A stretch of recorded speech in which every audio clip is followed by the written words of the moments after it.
మార్గపు కళ్ళు కామాంధులు పడకూడదమ్మా పాపిష్టి కళ్ళు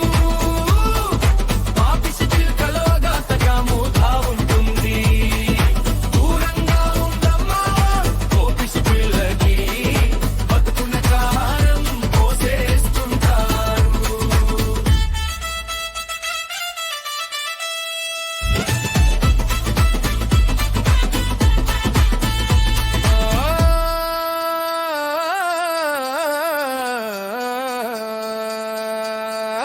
ఓడిపోతున్నావని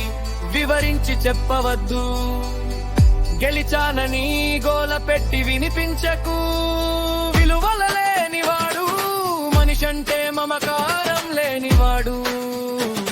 మాయ మాటలతో నక్కవలే మోసపు తోలు కప్పుకొని నీ అంతరంగ శక్తులు అంచనా వేస్తాడు నీతో ఎంత దూరం నడిచినా నీచపు మనిషి గుర్తించి దూరంగా ఉండడమే జీవితానికి సంరక్షణమ్మా పడకూడదమ్మా పాపిష్టి కళ్ళు